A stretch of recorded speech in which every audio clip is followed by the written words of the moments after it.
We begin our service this morning by recognizing the Algonquin Nation, on whose traditional unceded territory we gather to share this online service. We gratefully acknowledge them as past, present, and future stewards of this land. Miigwech. Well, good morning. Welcome to Unity Spiritual Center, Ottawa. I would like to warmly welcome anyone who still has been coming but still feels new to our community. If you still feel new, I'm giving you a very special welcome and saying thank you for being here. If it's your very first time visiting, I say thank you. Welcome. We're glad you're with us. And if you're here every Sunday, you're the backbone and the core of our community. You're our blessing too. Thank you for being here. It's together that we create community, and we know that community to be Unity Spiritual Center, Ottawa. I'm Brenda Mason. I'm your service facilitator this morning. We'll begin in prayer, and for that, I welcome our prayer partner, Deborah Martin. Good morning, Deborah. Morning, Brenda. Thank you very much for that introduction. I am indeed Deb Martin, and I am your prayer partner this morning and during the week for private prayer.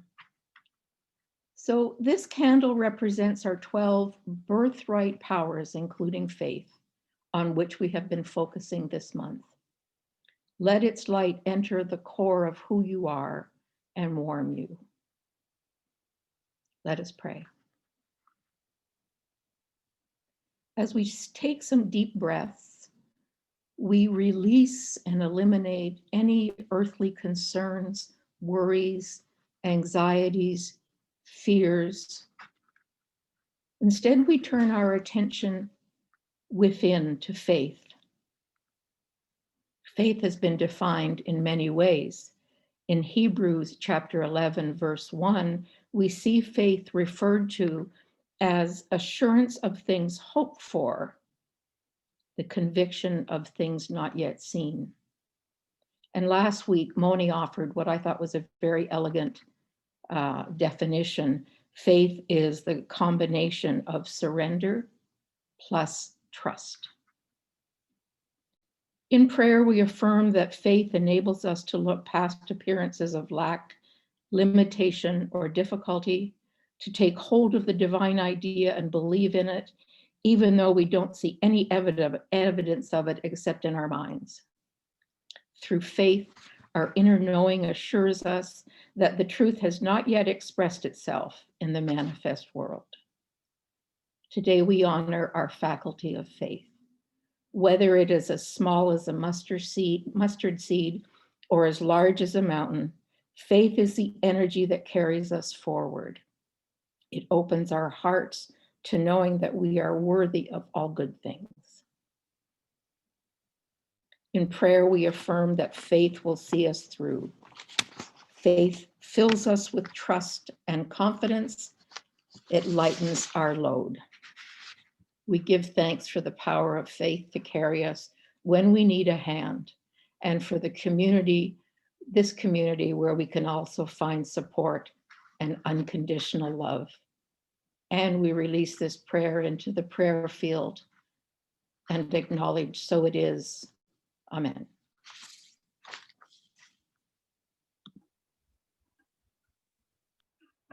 Thank you, Deborah. I wrote a little poem this morning when I was getting ready to sit here, and I looked out my kitchen window, and here's my poem. Sunshine on snow, it's 20 below. A new day has made its fresh start. Breath in the air, God everywhere. All is well in my heart. So good morning. Let's start with some music. We have Spencer Scarf back with us this morning. Good morning, Spencer. Let's get ready, my soul. Good morning.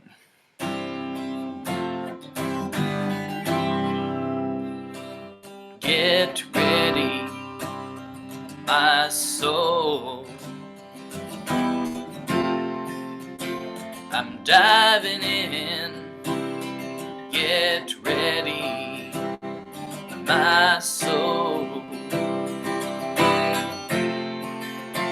I'm diving in to the deepest kind of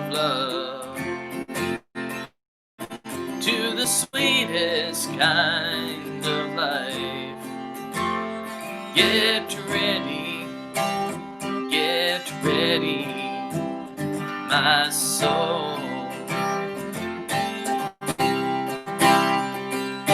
Everything I've ever done, everything I've ever seen, everything I've lost or won, everything I've ever dreamed has brought me here to the present moment, here to a new beginning here, and I'm seeing life so clearly now. Get ready, my soul. I'm diving in. Get ready, my soul. I'm diving in to the deepest kind of love, to the sweetest kind of life. Get ready, my soul. 'Cause here I go, deeper, deeper, deeper than I've ever been before. Here I go, closer, closer, closer to my sacred source. Here I go, deeper, deeper, deeper than I've ever been before. Here I go, closer, closer, closer to my sacred source.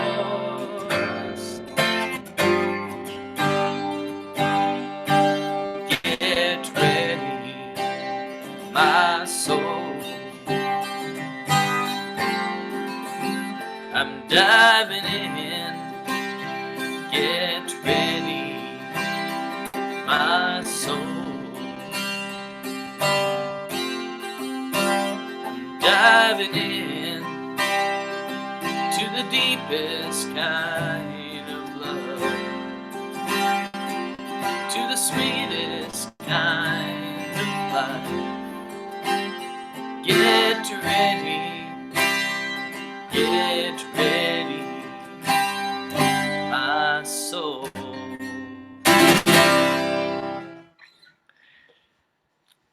Are we ready? Are we ready to dive in? Well, then let's do it. Last week we had a beautiful service with Mona JJ and our friends here from Unity Kitchener. And this morning we're going virtually to Peru. We're going to be listening in on a wonderful conversation and exploration between our beloved Reverend Dr. Martha Creek, and our very own shining love light, Linda McCabe. Won't that be an enriching conversation? They were part of the group trip to Peru in 2018. And I think anytime you dive into a subject with those two women, we'll come out wiser than we started this morning. Our vision at Unity Spiritual Center Ottawa is an awakened world celebrating oneness. And we say week after week, can't you just feel that? You can feel how it's changing. And this world is awakening, and it's a joyful experience. And our job is to clarify the mud. It's pretty murky where we're roaming right now. And we have the ability, by reaching up for higher ground, to purify the mud, make the water clean. Little bit by little bit, the little bit that we can do, and to achieve our bigger goal of an awakened world celebrating oneness. How can we do that? Expanding consciousness, transforming lives. How do we do that? It's an inner job. And kindness at every corner, one little effort at a time will change the world. 2021 is the year of how to stay centered no matter what with Unity Worldwide Ministries. And as I said last week, I think any theme that has how to in it is going to provide us lots of useful tools. We're going to go through the 12 powers through the year. In January, we have been searching into faith. And a little story that came up in our spirit group this week about faith was one I'd heard years ago and had forgotten about. It's from the Islam tradition, and it's the little story of there were 3 years of drought in the land. There were no crops, there was no water in the river, there was famine, there was hardship, and all the people of the village decided they needed to pray for rain. And there was a lot of discord and dissent. They couldn't figure out what to do, how to do it, where to do it, when to do it, if they should, how they should. So then they decided, well, we can't all do it together. We'll all break off into our own little things and we'll each try. So one group went off in the night. They thought the night would be good, and off they went to pray for rain. And it was all very precise and lined up and right by the book. This was going to be the perfect prayer for rain. And all of a sudden, here comes a little 9-year-old boy carrying an umbrella. And the mullah admonished him and told him that only a foolish person would come out on a clear, starry night with an umbrella. And the child said, well, I'm certain my prayer will be answered. I have complete faith in God. That's why I brought the umbrella. If you pray for rain, you must have certainty in your heart that rain will fall. So let's affirm the affirmation on the screen together. My faith assures me that every event in my life has meaning and brings gifts. I'm certain in my heart there's rain, so I'm bringing my umbrella. Our announcements this week, the main one is that after service this morning, we have our community circle. I think it's important that everybody attend. It's where we hear what's going on, where we get updated, where we find out what the board's been doing on our behalf behind the scenes, what changes are coming, what we can look forward to through the new year as it unfolds. So following fellowship today, we'll attend to that. That's the only kind of formal announcement we have this morning, but there's always lots of information in our newsletter. If you're not already signed up, it's easy to do. Office Unity Ottawa at yahoo.ca. It has the Zoom link for our service and much more about what's going on in and around and through this community. It's time for the Daily Word, and our love light reading the Daily Word this morning about oneness is our beautiful Lynn Atterbury. Good morning, Lynn. Good morning, everybody. Excuse me, a little bit hoarse here. And the theme for the Daily Word today is oneness. I am divine. Over the years, I have learned there is a spark of divinity within me and within all people. This divine spark binds us as members of one family and deepens our awareness of God. Today, my understanding of my divinity expands. My divine nature is so much more than one spark. It is my essence. It is who I truly am. I realize I don't have to rely on anything outside myself for comfort, for love, for guidance. Everything I could ever need from God is already mine and expressing as me. My realization of oneness extends to all people, whom I now see as fellow divine human beings. Freed from all illusion of separation, I am aware of the divine presence everywhere, expressing through everyone. We are divine. And from John 17:21, that they may all be one. As you, Father, are in me, I am in you. May they also be in us. Thank you. That was beautiful, beautifully read, and thank you very, very much. Lovely. We know that Unity was founded on the principle of prayer, and we continue that tradition approaching 130 years later. So we move now into our time of prayer and meditation. And in order to do that, I welcome back our prayer partner, Deborah Martin.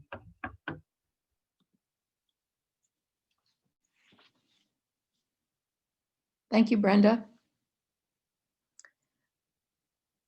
We are, as we've said, focusing on the power of faith this month.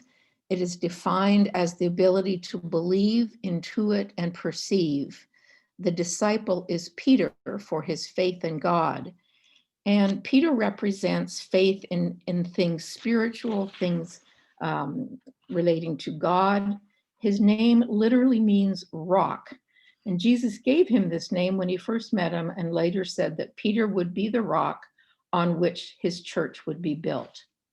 The color is blue, and the location is the center of the brain between the ears and the eyes. Faith is centered in the place of our inner vision and our inner hearing. I'll pause for a moment to let you bring into consciousness people and situations to hold in prayer.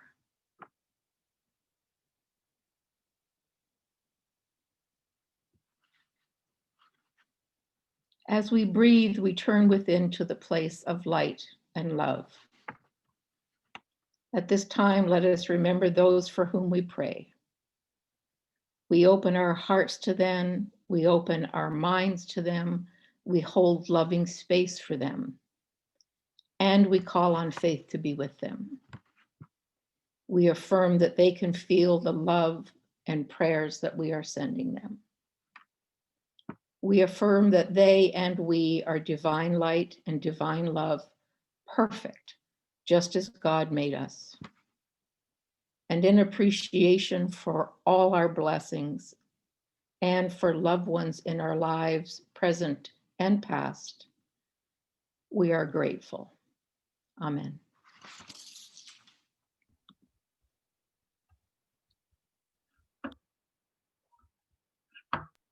Thank you, Deborah. All right. We start now into our message. I'm going to turn things over now. First to Spencer for some music, and then into the loving hands of Linda McCabe for a meditation. And then Linda will set up for us how this conversation between she and Martha Creek came to be. So let's start with Spencer and a song. Yes, I agree with Karen Drucker. I am so blessed.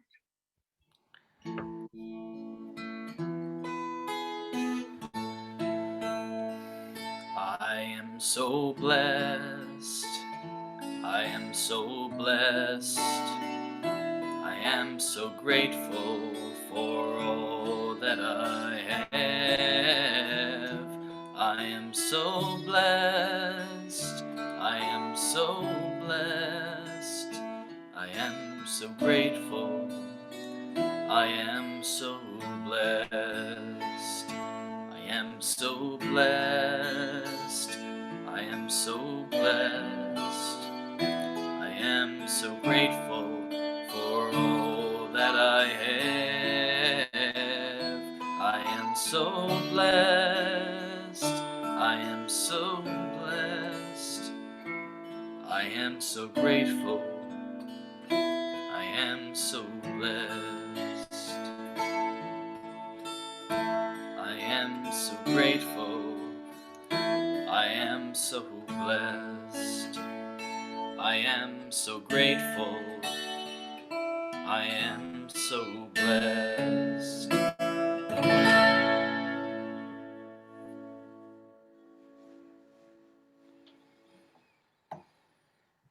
I am so blessed. You are so blessed. We are so blessed. And if you haven't already done so, I invite you to close your eyes and take a deep breath of peace into your heart.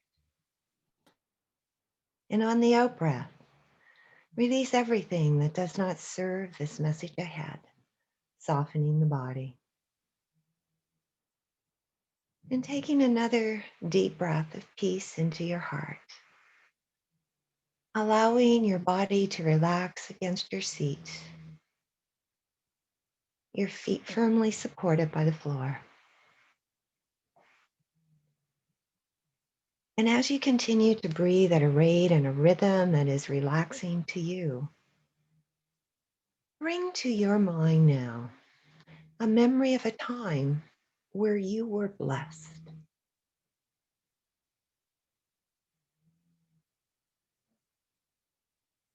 And notice how your body feels. And on your next in-breath, recall a time when you called upon your faith as a strength that supported and guided you.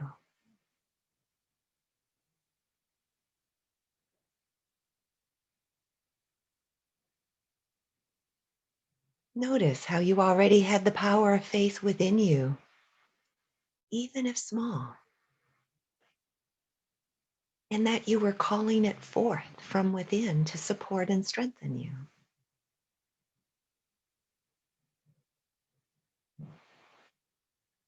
Now bring to mind a time where you experienced gratitude for something in your life.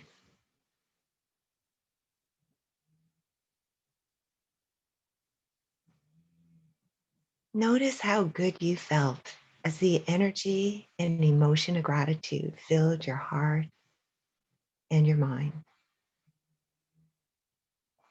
And breathing deeply into this gratitude, this blessing.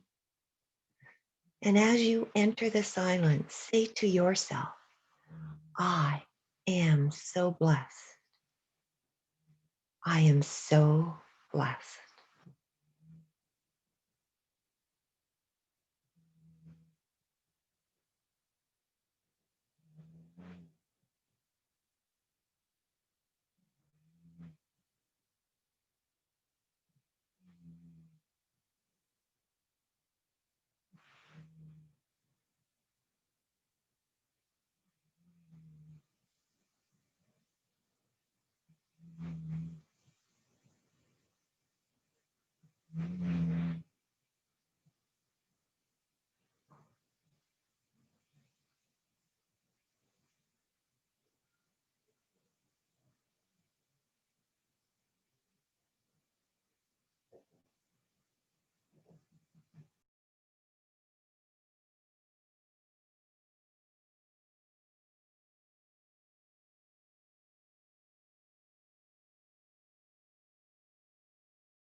And in the knowing that you are so blessed in so many ways, repeat once more, I am so blessed.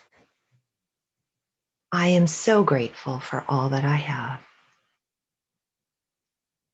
And knowing that no matter what you are encountering in your life right now, you are, I am, we are so blessed to experience this gift of life at this incredible time of change and transformation that is ushering in the golden age. You are, we are each exactly where we are meant to be. And taking a breath, wiggling fingers and toes, bring yourself back to the room as you prepare to listen to Reverend Dr. Martha Creek and myself in a pre-recorded mentoring moment. You get to see Reverend Martha's genius and wisdom at work as she picks up on the themes we discussed. I turn it over to Reverend Martha. Hi, everybody. It's Martha Creek. It's another mentoring moment with Martha. And as a reminder, I'm getting mentored, and it may feel like mentoring to you, and it may feel like tormentoring to you. So I encourage you to listen with an open heart, an open mind, just a curiosity, something to learn about it. And I get to be with a beautiful, beautiful sister soul today named Linda McCabe, who's up in Ottawa, Canada. And we've been blessed to share various pilgrimages to Peru, to Machu Picchu, the sacred sites there. I also know she has a love and an affinity for white lions, and she's taken many, many trips there. So we'll see where we go today. in our journey here. So we know that we are progressing our own souls, doing so intentionally. And we believe that any progression we make in our souls is a progression for evolutionary consciousness. So this work is devoted and dedicated to that. So Linda, thank you for saying yes to this and for taking the time out to do it. Oh, thank you. It's such a joy to meet with you, Martha. Anytime, anywhere. And Zoom is our new best friend. So It is indeed. And this, we have at our hand so much support in modern technology in order to fulfill these missions and visions that we hold so dear. So you want to say anything about the trip to Machu Picchu? That's on many people's bucket list. That part of the world, the mountains, the sacred valley there. So you want to speak about that a little bit as we start, honey, what that meant to you and what you believe even ancient teachings or ancient sites, sacred sites represent to our path, our journey here. so it's a profound journey. And I think any of those sacred sites, which lie on nodal points in the Earth's ley lines, and particularly sites like Machu Picchu, there's others, Sedona is another one, Mount Shasta, there's many sites, Ural Rock in Australia, I probably say that wrong, the big red rock that's sacred to the Aborigines, that's coming online huge for December 21st. There's a lot of prophecy, Aboriginal prophecy around that. So I think that for all of us is to really pay attention to the sacred sites, because I think as we journey to them, we are each called, aren't we? We feel a calling to say, I've got to go there. And what a lot of the teachings are is that as we do that, we reclaim parts of ourselves. And, Peru and the Sacred Valley of Peru and the Inca teachings, and of course, what we're taught historically, who are the Inca, what are the teachings, what is this place? We've come to find that there's many levels to that teaching. And as we encounter guides, and certainly on the trip that you and I took, we had a guide who had a very deep understanding and intentionality about bringing forth the messages of fourth dimensional consciousness, who actually exists within the mountains, that the mountains are living. They call the mountains apus, particularly the ones that have the very high points with the snow. The apus, and they're like living beings, and they're revered. And around Cusco itself, the mountains that surround all have a consciousness and all have a personality and all deserve their own pilgrimage. So yes, so when we were there and just walking that land and feeling the energies and being curious and open and accepting the messages that people had when they came up to us, the messages that the land had, being willing to sit in silence and just be part of that is truly an incredible experience. And I was there in 2012, and I was waiting at the train station to go to Machu Picchu, and I was beyond excited. I was barely in my body. I was beyond excited. And I'm walking down this long line of people, and I'm going, oh my gosh, they're looking kind of glum, like they're in a lineup and they're just standing there, head down, waiting. And I was like, I don't understand it. And then I'm walking down, and then halfway down, I saw a woman who was bright and elevated and energetic. And I thought, oh, wait a minute, awake, asleep. And all these people that are coming for an activation to begin the awakening process for them. They just hadn't had it yet. Well, yes, honey. And they may go to their grave without it. We don't know, even though we can stand there and go, how could you, we're barely in our skins, or I'm running so much energy now that I can't comprehend that, and that they're not yet aware of that, or they're numb to that, or distracted by something so deeply that it's taken more precedence, or that. And to allow that, that's been part of my primary work, as you know, is to allow all of that the evolutionary process is that, and that we can't exceed our own evolution, and neither can they, whoever is there in that sacred space with us, and using the train as a means to an end, using the train to get to work. They're trained for drudgery. The train's taking them to some place they don't want to go. And we're there on the train, fulfilling a calling to be in that sacred space and to fulfill a bucket list, which I believe means that a bucket list represents someplace we've been directed to go. We're impulsed to see, we're impulsed to experience. And I believe you're right on, Linda, with to reclaim a part of ourselves or to remember something, that with some of the teachings, Course in Miracles and others use terms like I forgot, we forget. We forget that those places are our remembering of that, and we forget again, and we get back and get into the bristles of family and family dynamics and work and professions and other things that cause us, if we're not careful, to fall back into a different space, versus keeping some kind of balance in that and doing something daily as a devotion. And your devotion for the mountain was clear. It was one of my first experiences to be surrounded by mountains. So I've been in mountains a lot. I've seen some of the highest mountains in our country and Canada, up through Vancouver and British Columbia, and then Alberta up in there. And I've never been surrounded by them. So it's like, there's the mountain over there, or water here and mountain there. But it was my first time to be in a valley completely surrounded by those. And it's unspeakable, really, what it was like. I would say surreal. And if you already are called to go to Machu Picchu, Linda and I both can uplift you to make that part of your pilgrimage, to go and do that for sure, and to see in your own experience what we're talking about. And if you don't have any inclined to go to Machu Picchu, then go wherever you're inclined to go, for the same reasons. So speak a little bit about then what you believe about the third and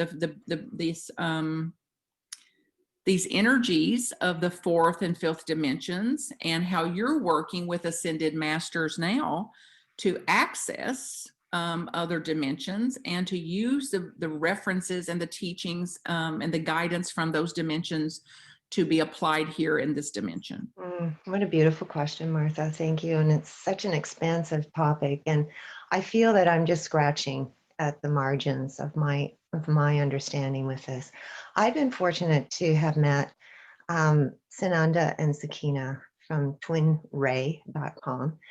I met them online several years ago. It's, those moments when you hear somebody talking and you just it's like galvanizing, and I've got to listen to them. And then the more I listened, the more just fell into place. And I had the joy of actually meeting them in person at Mount Shasta this July. So that was interesting, traveling through all of COVID, internationally through that, and trying to get my flights and everything booked. But I would say their teachings, they're here, their contract, they said they accepted a contract to come back to this world to teach the golden age sciences, so that we would understand, because they've been so distorted, and like the astrologies and the sense of who we are as a body. So what is this body? What is this soul? What is these aspects of ourselves? And what they teach is the entire universe is within us. We have so much power within us that when activated, we could create universes. That the divine human blueprint was truly an angelic blueprint, where we actually, in the beginning, the humans remembered their connection to source consciousness. And over time, that has been closed off. And so now when we come to Earth, it's mostly a separation, and we forget. And so what they're most vested in is healing the separation and helping us remember and reconnect with the divine. And it's really one of the most beautiful gifts, I can say. Having a teacher, whoever it is, and Martha, you're been a teacher for me and for so many people, because you hold this beautifully grounded, open-hearted place where all things are possible. Everything is permitted. And in that place, we can open and trust that no matter how we show up, they, other wisdom holders, will see the truth, you Yeah. know, see beyond that. And as we clear out those blockages, those barriers to our heart's intentions, to the wisdom of our heart is the most powerful. I tend to think of it as a technology, heart technology, because when I can get in my heart and I can feel it, I can feel the vibrations, I can feel the energy moving out. And and so when we can stop ourselves, and as you say, the quiet times, go in meditation, go in prayer, but really purposely focus on heart math does it well when they say just bring to mind something you love the most. Because that's like Mother Mary. How did she heal? She healed because she loved so much that she only saw the perfection. And so when we can get to that place of the perfection, then everything else begins to fall away and even dissolved into the illusion from which it rose in the first place. So, yeah. Beautiful.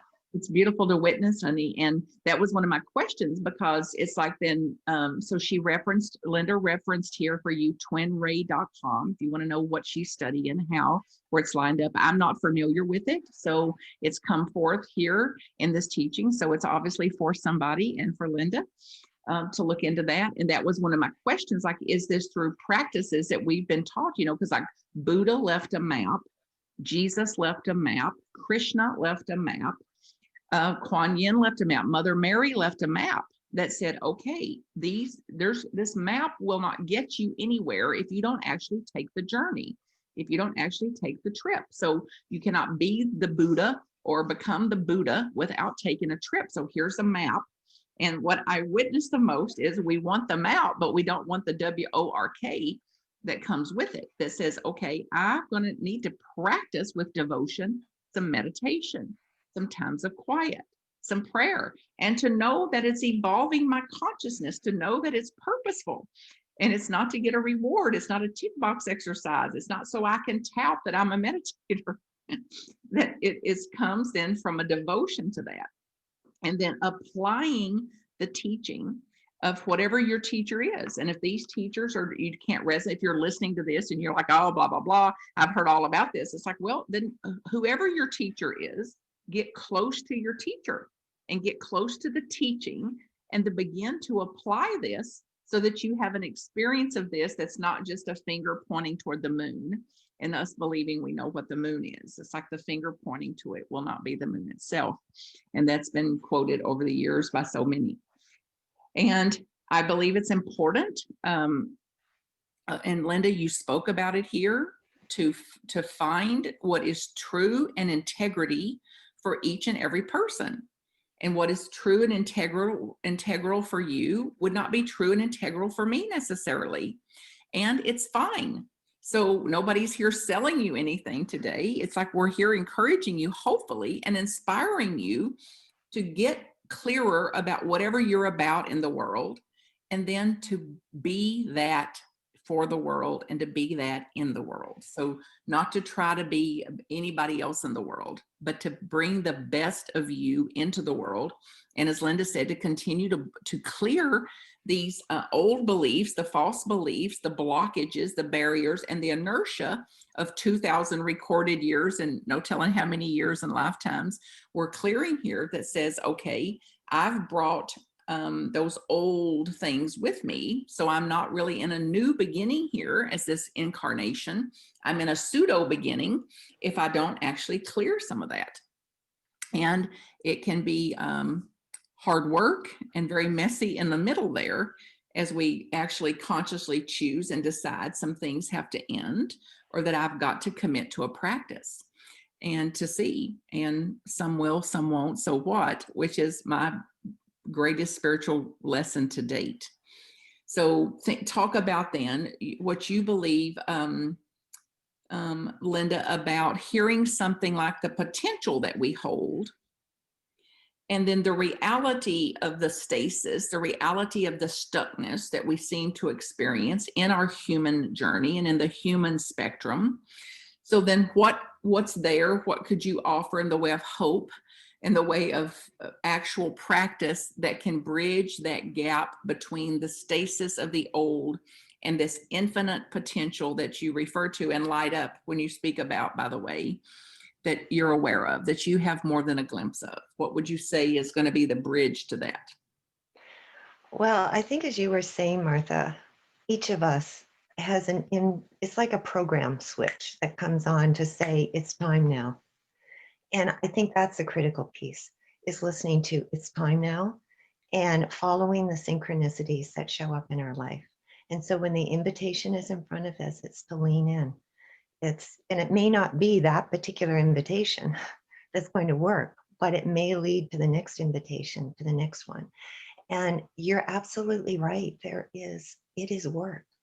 It is painful. It can bring us to our knees because I can only speak for myself. I have believed I had a strong victim, me running, and a strong martyr, me running. Which, yeah, maybe it enabled me to be a single mom and raise my 3 kids myself, but it also shut me down in a big way as well. So I had to break through all that stuff, and I'm still dropping the images because they still show up. Yeah. And I think that's as you were saying, the importance of having a path, of having some direction, whether it be Buddhism or it doesn't have to be a religion. But a spiritual sense, a sense that there is a creator consciousness, that there is something greater than me, some reason that I am here at this phenomenal time. Martha, this is a phenomenal time. And aren't we gifted? Yes, Aren't we gifted I to think be so. here? I think so. Yeah. And the crisis of this year, somebody spoke at this just this morning as a protracted crisis, the time of protracted crisis, the intensity of this. And as these problems emerge and the complexity, a complexity that we've not seen, and an unmanageable complexity, and the fear of an impending catastrophe, disintegration, and that it is time now, because from the perspective of the present of that, this will all look like a mistake of some sort. And there'll be fear and treacherous thoughts, terrorizing thoughts, like it's deadly. And it has been physically deadly for some. It's also a tendency to say there's some error in the system, that there's some error in the universe is unfolding. There's some error in what's happening here, versus seeing this from the perspective that all crisis, all transformation is preceded by crisis. Crisis precedes transformation.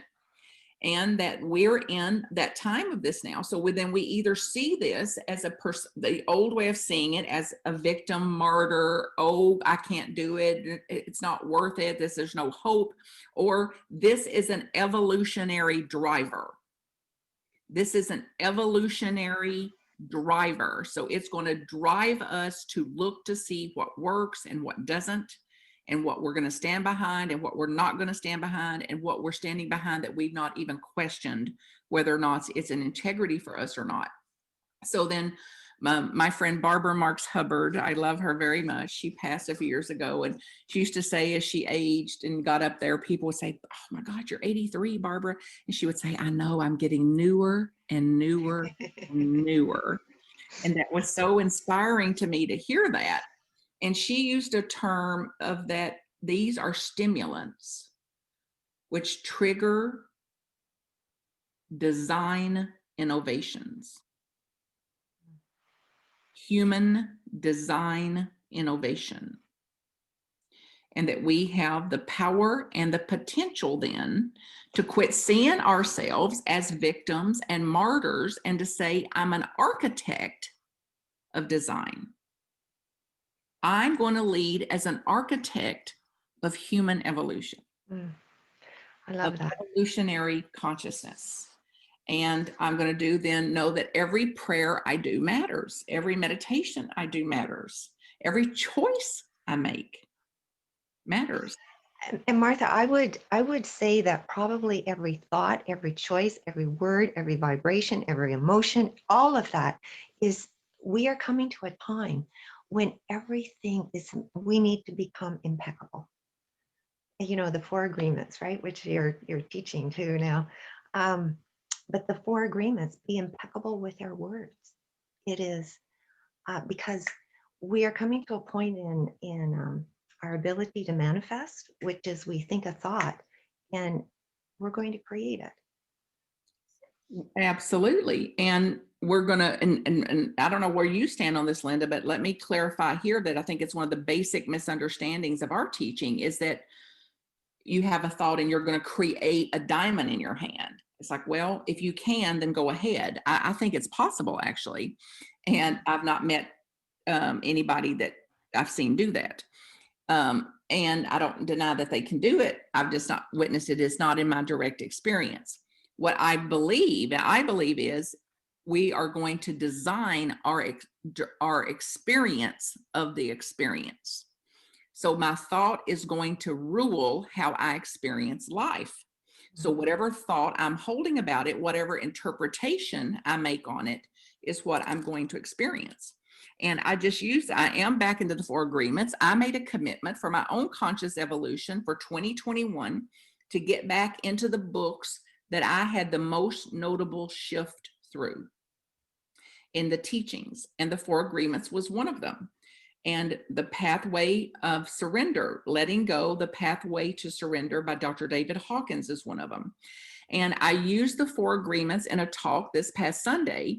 And the first agreement is, and I've done this myself and I've seen it done over and over and over, where people traipse around and quote the 4 agreements like that's going to get them something.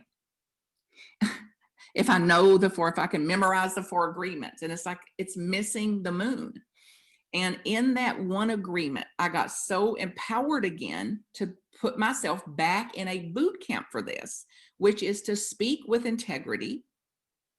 Is what I'm going to say is causative.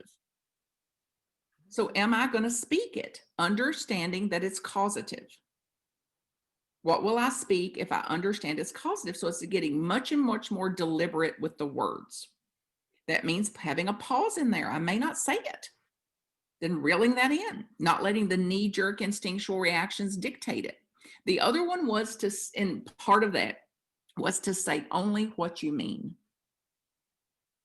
And it may be quiet at your meal times. It may be quieter and quieter when we start saying just what I mean. And then avoid using words and the word to speak against the self, which many of us are more likely to. We've already gotten mindful, even as a kid. It was easier for me not pin it on others and forgive others quickly, but I was less practiced and less inclined to be that forgiving with myself. So I'm more inclined to be compassionate with another than I am to offer compassion to myself. So to quit using words that shame us, guilt us, I ought to have done this, should have done that, what's wrong with me, and that kind. And if we do nothing else but that, think about the exponential catapult of consciousness that would be possible if we stopped self-hating, self-shaming, self-ought to, should have, would have, could have, all, and be impeccable with our word. And then certainly then to see about how we're gossiping about others and talking about others. And I had an awakening about that specific part of this agreement, which was, what's the difference between sharing information and passing information and gossiping? So if I'm talking to you about a third party, others would say it's all gossip if you're talking about a third party. And that's not my direct experience. I want to share information about third parties and not to be shamed for it or guilty for it. And I got in touch with what is the difference between informing, sharing information, and gossiping. And the answer to me was compassion. When compassion is present, then it's cleaner. And I also use as my guide point for it, if they were talking about me and sharing in a way that's similar, would I be okay with that? And if the answer is yes, then it's cleaner to proceed. But it takes some kind of discernment to say, what am I about to share and why am I sharing it? Which puts a pause in there to say, I've got to reel in some of this gossiping and talking about other people. And the egoic need to be the one in the know and to be the informed one or the connected one or the first to know or whatever the case may be. So these agreements hold a lot of power for me, and I appreciate you mentioning them here, because it put me back into touch with how close I want to stay to those particular teachings too. And although I've had several trips around the mulberry bush with the 4 agreements, teaching it, writing syllabus, writing classes, practicing it, it's still like so important for me to approach that teaching newly again. Not like I'm already aware of this, but like, how am I going to relate to this teaching in a new way? So how am I going to dial up to be impeccable with my word? And it sounds easy. Oh, be impeccable with your word. It's like, well, see how it goes.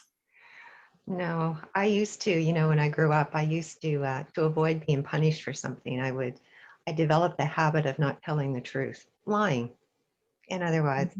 And so then that expanded to my feelings. It expanded to just absolutely everything in my life, keeping myself hidden, not being honest. And so this coming out and with more authenticity and more honesty and taking responsibility, and it's been a huge step for me, but it's so liberating at the same Yeah, time. well, that's one of my motivators, liberation. Mm.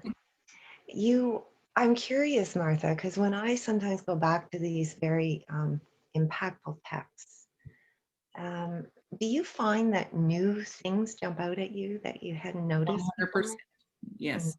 Even to the point I've listened to something hundreds of times on Audible and hear it and would swear it wasn't there before. It is so new and so profound, so deep, so moving to me. I can't comprehend that it could have been there. It is such a testament. It's a testament to the layers that we evolve into. And probably we're not evolving into, rather than we're expanding into the truth of who we always were. Yeah.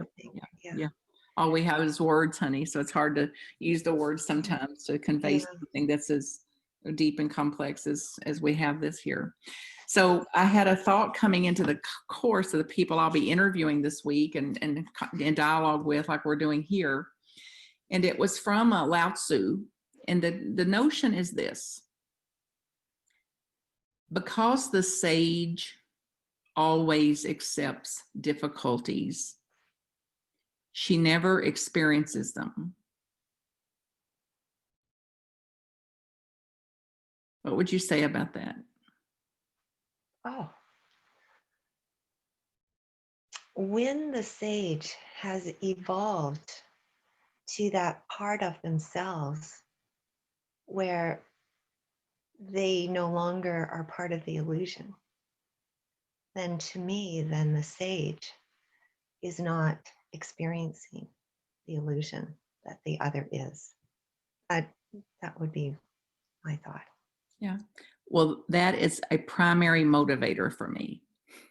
And I believe it's what I've got a new interpretation of what the scripture says in Jesus's words, to be in the world and not be of the world.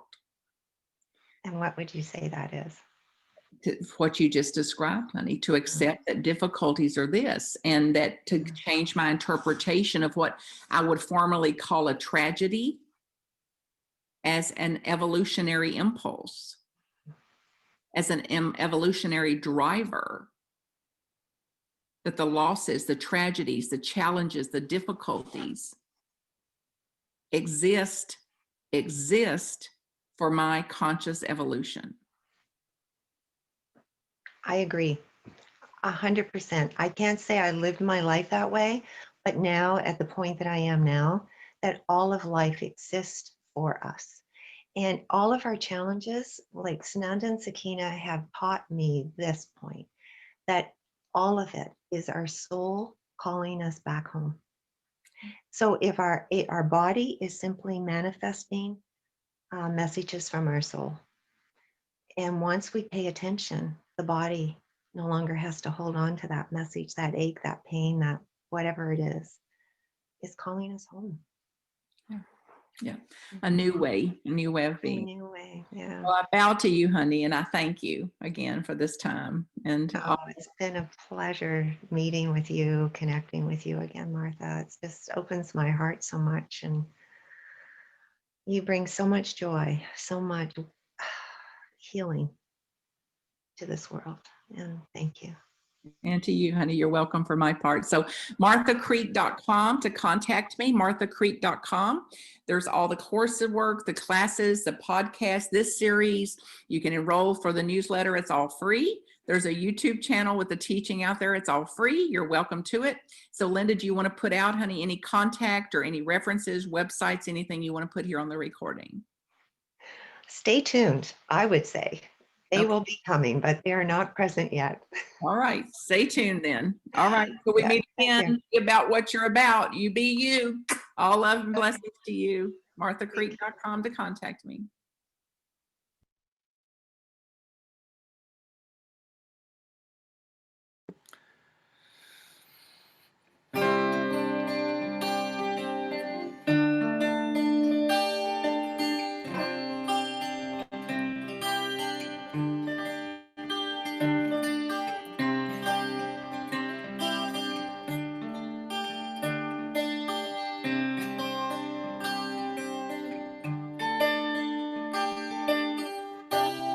They'll try to hold you back.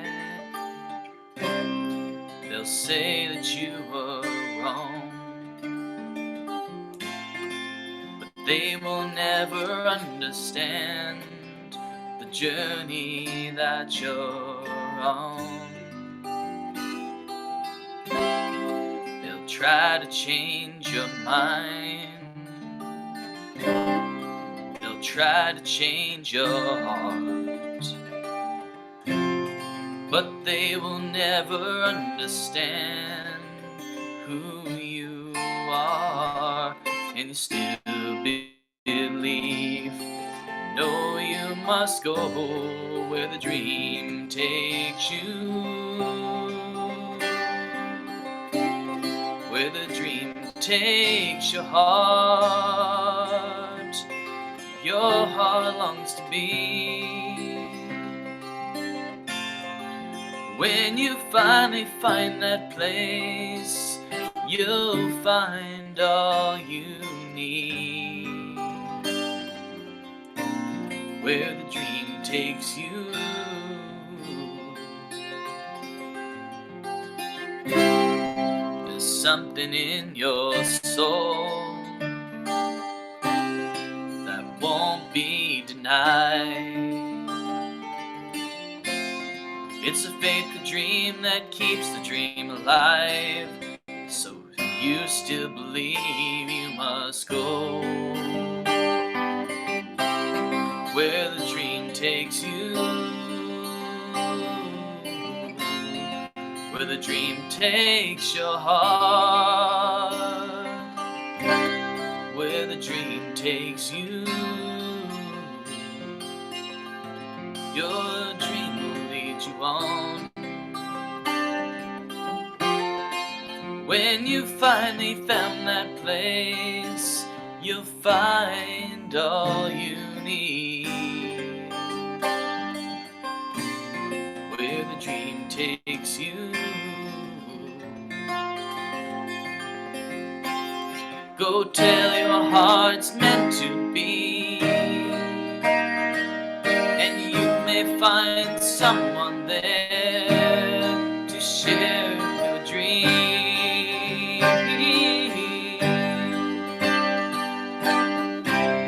Where the dream takes you,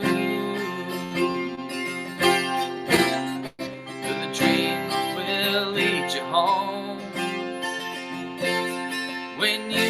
finally found that place, you found all you need.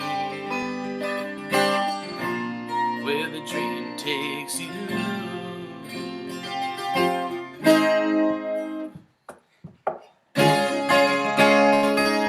Where the dream takes you. Where the dream will lead you home. And our hearts can see there's a world that waits for you. You're not alone. You'll find your home. Where the dream takes you. Where the dream takes you. When you finally found that place, you'll find all you need. Where the dream takes you.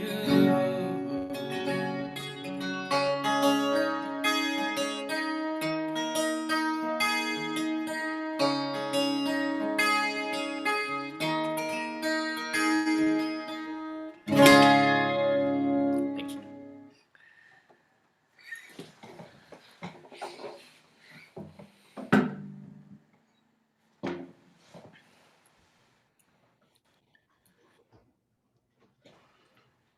Good morning, everyone. Linda, thank you so much. What a genius talk with you and Martha, and a beautiful, inspiring message. I can see everyone is in agreement in the chat box. So thank you so much for your willingness to share this message, and we'll learn more about it perhaps in fellowship, Linda. I have the pleasure this morning of thanking one of the members for her many talents, her dedication, and commitment to USCO. She who has the heart of a lion, has the skin of a rhino, and has the soul of an angel. I bet you know who I'm talking about. And the lion reference is a clue. Yes, I am speaking of our beloved Linda McCabe. Linda, please turn on your camera so we can see your beautiful face. Linda has been a member of USCO for many, many years, and she has the heart of a lion. For the past 2 years, in her volunteer role, she has done far more than her lion's share of the work, as most of you know. The many ways Linda has served our community goes far beyond what I can enunciate today, and I assure you that having the skin of a rhino has been very helpful. When it comes to a large group of people being pleased, as Martha Creek would say, SW, SW, SW, some will, some won't, so what? With love and patience, Linda has been doing the majority of Sunday service planning, meditations as needed, the training and organizing of service facilitators and prayer partners as the team lead for both. She assists with the Serenity services, and I only found out just this past week that Linda chooses the music for every monthly Serenity service. There is so much more, and I'm sure anyone who knows Linda would agree. Linda has the soul of an angel. We are ever so grateful to you, Linda, for your love, your wisdom, your care and concern for the well-being of this community. In honor of you and your connection with the White Lions, we have made a donation in your name to the White Lion Trust. For those who don't know, the original heartlands of the White Lions is an ancient sacred site called Chow, meaning star lion. The Global White Lion Protection Trust secured 4,400 acres of wilderness heritage lands, heartlands, which must be surrounded by predator-proof fencing to ensure lions' protection. And beyond these borders, legalized commercial trophy hunting of lions still takes place, unfortunately. In White Lion territories, they measure value in days of freedom essentially what it costs their nonprofit organization to ensure the freedom and safety of every single one of their lions every single day. Free roaming in the heart of their protected area, as is their nature-given right. Through this donation, there will be 3 more days of freedom for these beloved star lions. May the living legend of the white lions as star lions continue to shine brightly in your heart, Linda. I invite others to share their gratitude with Linda during our community circle after service or in fellowship. Like the star lions, know with me that Linda McCabe is too a star, a superstar in our community. Linda, we've been blessed by your many acts of service, for your presence of mind, for your leadership, and for showing us how love in action works. I thank you for seeing the light of love in each of us, that you may do the same. You are such a gift. I trust you know how loved you are. Let's sing the following sweet song together, Twinkle, Twinkle, Little Star by Karen Drucker. While muted, sing along, centered in your heart, and feel the energy of love and gratitude for Linda, for this community, for Unity Teachings, and for your star self. Thank you.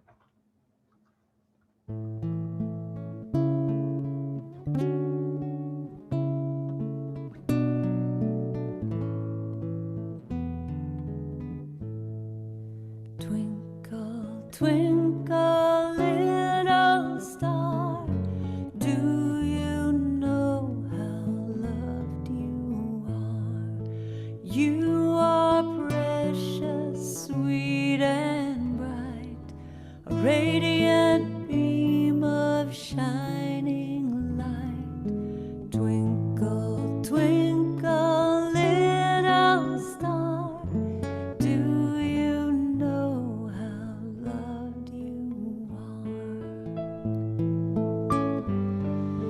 You are loved.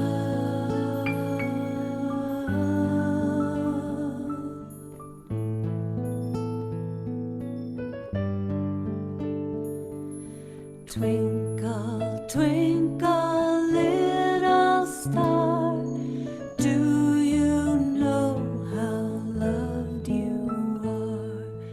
You are precious, sweet and bright, a radiant beam of shining light. Twinkle, twinkle, little star, do you know how loved you are? You are loved. You are loved.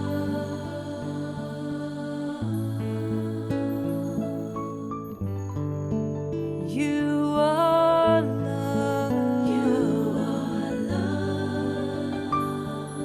Twinkle, twinkle, I can see all the love that is in me. I am precious, sweet and bright, a radiant beam of shining light. Twinkle, twinkle, I can see all the love that is in me. I am loved.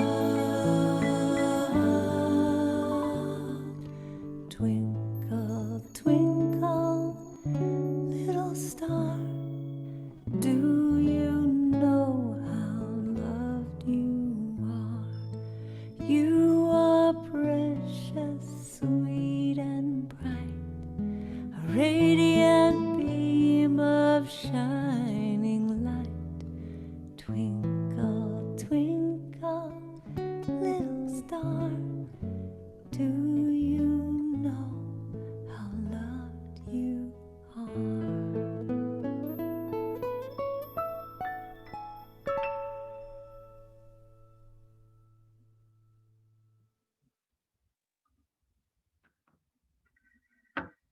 Well, ladies and gentlemen, thank you and good night. Do we need to even go on?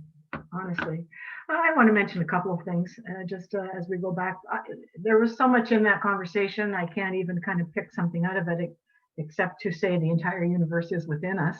Thank you for that, Linda. But this is a good time to remind you that these, as we know, these are all recorded. And you can go to the website, go into the calendar, click on the date, and the YouTube link is right there. This is definitely a service you would want to watch again, I think, because boy, has it ever been filled. Now, I want one other thing I want to mention, and I'm going to give myself a little pat on the back. Two things. One thing Linda did, it was several years ago, we were doing Mary Morrissey's prosperity program. And Linda, in a vulnerable moment, we were sharing the dreams that scare us. And Linda mentioned that the dream that scared her was getting a trip together to go and spend time with the white lions in Africa. So, number one, don't hide your light under a bushel. When it comes time to have that vulnerability, have it. State your dream, make it real. But then the next thing was that I got the little gift. And it came right out of my mouth. I went, Linda, I have a Facebook friend. That's what she does. She organizes trips to the White Lion Trust. I'm going to put you in touch. So again, I didn't overthink it. I didn't talk myself out of it. I didn't let my ego mind run around in circles. I just passed the message along that I was given. And look what has happened as Linda has continued on her journey. And look at the blessing that that has given all of us from God. Thank you, thank you, thank you. So that would be the perfect time, I think, for all of us to affirm together that divine love as me blesses and multiplies all that I give, all that I have, and all that I receive. Oh, and I'm grateful. Thank you. Oh, now, there are many ways to give, excuse me, and they're all right there on the screen. I will remind you that it doesn't matter what you give, just give. It doesn't matter when you give, only that you give. It doesn't matter why you give, only that you give. Because in the giving, again, I come back, the seed is planted. And in the sharing of the bounty from the seeds, that's what defines our community. So we are blessed. Everything, the daily word today, everything I could ever need from God is already mine and expressing as me. If you pray for rain, you must have certainty in your heart that it will rain. We are abundantly blessed, aren't we? Let's affirm together. Unity Spiritual Center, Ottawa is abundantly blessed. Creative people are drawn to us. Divine ideas flow through us. Financial resources bless us. And we accomplish mighty works together. That's what a community is. Our children's blessing. And we're all children. And we all have children in our lives that we love. So for all of them, let's affirm together, you are the peace, the love, and the light of this world. Let your light shine.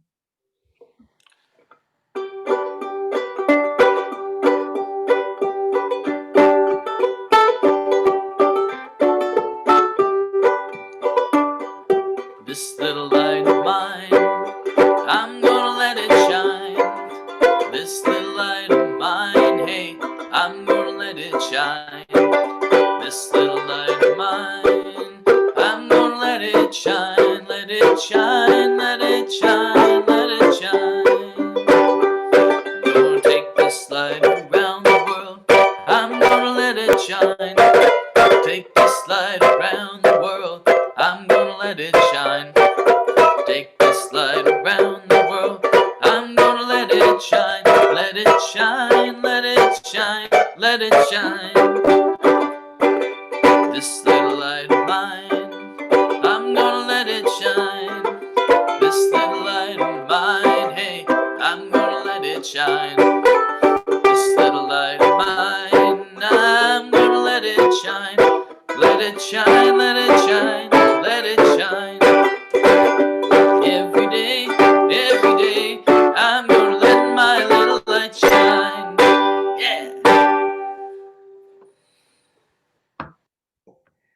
right, we're a little late this month, but my birthday's in January, so we're not going to miss it.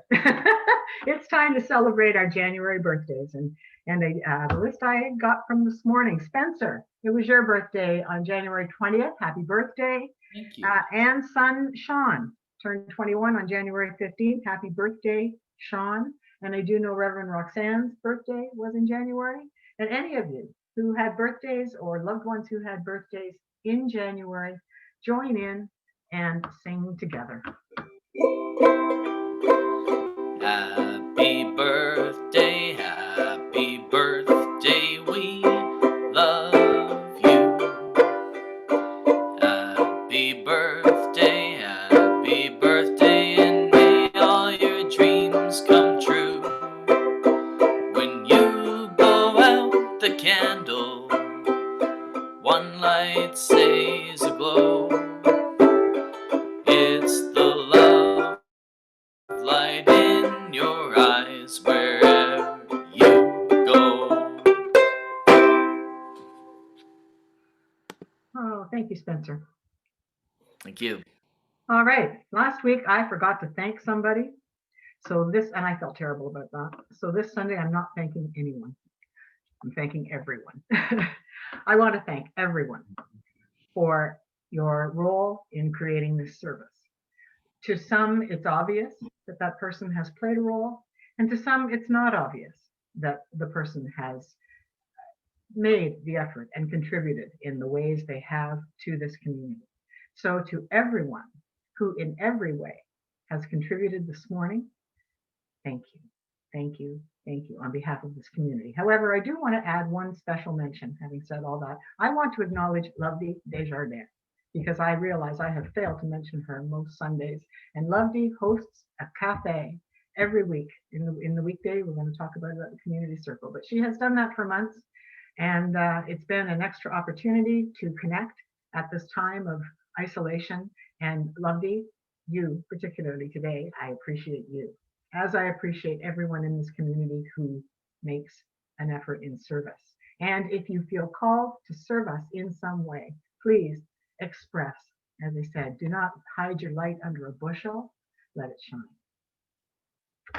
Now, next week, we're going to wrap up our month of prayer with a serenity service brought to you by our prayer partner team. It will be the power of faith. And again, a time of quiet, a kind of deepening, a time of centering to be who we truly are. Now, remember, we have lots of ways to pray all the time, and they're on the screen. We have and certainly, if you want to speak with a person from the community, call the office, and we'll put you in touch with the prayer partner on duty. You can also go to Silent Unity. You can call. Never be without support if you need it. Reach out, reach out, reach out. Okay, thank you all. Oh, again, one final reminder, don't leave too soon this morning because we have our community circle following fellowship. And we look forward to the news. We look forward to your thoughts. We look forward to your ideas.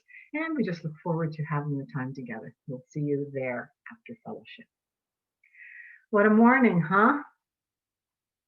Thank you for creating this experience because we've done it together as a community. And what a blessing that is to each of us. We're going to close this morning and then move on to fellowship. Please stay for that. But we'll start with our prayer of protection, and I invite you to extend your hands to receive that prayer. We'll then move right into our closing song. I invite you to extend your hands in a virtual holding of hands with all of the other dear souls in this community. Take what you've learned and brought into your being this morning and use it all through the week ahead.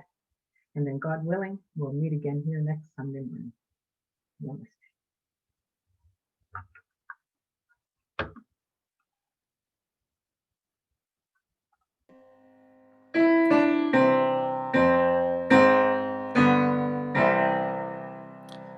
The light of God surrounds us.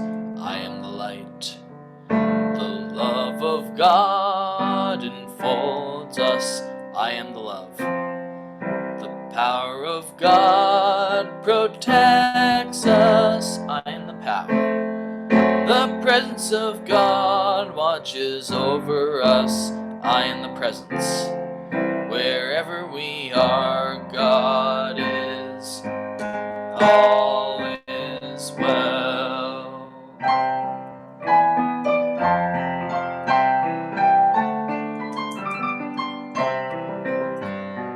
Let there be love on earth, and let it begin with me. Let there be love on earth, a love that was meant to be. With God ever present, family all are we. Let us walk with each other in perfect harmony. Let there be love on earth, let this be the moment now. With every breath I take, let this be my joyous vow, to take each moment and live